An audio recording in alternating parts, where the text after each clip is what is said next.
L'Australie, c'était en 1800. À cette époque, on l'appelait encore la Nouvelle-Hollande. Le naturaliste et moi-même avons eu la chance de pouvoir participer à cette grande expédition. Baudin, le commandant, a chargé à bord environ 200 membres d'équipage, des officiers, des matelots et une ribambelle de scientifiques bien sûr.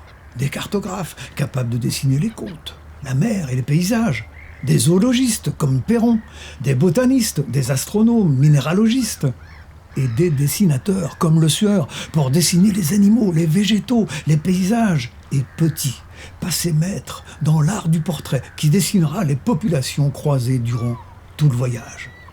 Comme si ça ne suffisait pas, ils ont encore bourré nos cales de réserves de nourriture, d'eau douce et même de volailles vivantes. C'est comme ça qu'on s'est retrouvés partis pour 4 années de navigation. On ne savait pas trop où on mettait les pieds, enfin les coques. Et pour tout vous dire, ça ne s'est pas passé les doigts dans le nez. La météo était mauvaise, la mer enrageait les matelots malades ou complètement empotés. Bref, l'Australie, c'était pas gagné d'avance. Les premiers mois de voyage, il a fallu 2 escales pour nous rafistoler les écoutilles et remettre l'équipage d'aplomb. Une dizaine de petits malins en ont d'ailleurs profité pour prendre la poudre d'escampette et sont restés planqués à l'île Maurice, alors appelée Île-de-France. À bord, c'était soupe à la grimace pour tout le monde. Entre les hommes de plus en plus malades et les rebelles qui s'énervaient contre le commandant, on avait un peu le moral dans les chaussettes qui puent. Ah, je vous avais bien dit que c'était pas Disneyland. En 1801, on atteignait enfin la côte ouest australienne. Entre observation de poissons-chats et capture de kangourous, la récolte scientifique s'annonçait riche en rebondissements. Amoché par le voyage, on a filé à Timor, en Indonésie, le temps de se requinquer. Baudin, lui, a commencé à perdre les pédales à cause de la fièvre. Les scientifiques ont continué à faire chauffer leurs crayons. Ils dessinaient tout ce qui leur tombait sous le nez. Méduses, coquillages, reptiles et j'en passe.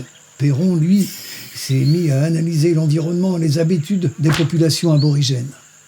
Après ça, on a passé une année entière à sillonner les côtes sud et longer la Tasmanie. On a tracé des cartes très précises du territoire qu'on découvrait au fil de l'eau.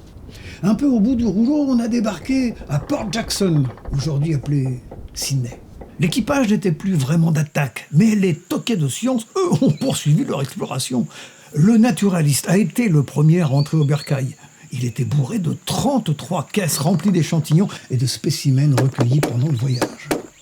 Pour pouvoir épater tout le monde à son retour, il a invité à bord des zébus, des wombats, des autruches et même des zèbres. Il est arrivé au Havre en juin 1803. De mon côté, j'ai encore traînassé un peu en naviguant dans quelques coins inexplorés de l'Australie. J'ai découvert des détroits, des baies, des passages que personne n'avait jamais remarqués. La grande classe. Je n'ai rejoint le port de Lorient qu'en mars 1804. À l'aller comme au retour, je peux vous dire qu'on en a vu de toutes les couleurs. Baudin et bien d'autres n'ont pas résisté aux différentes maladies qu'ils avaient attrapées en mer. Pourtant, grâce à cette exploration, on a pu ramener tout un tas de trésors, de dessins, de plantes et d'objets qu'aujourd'hui tout le monde peut voir dans différents musées. Les pieds au sec,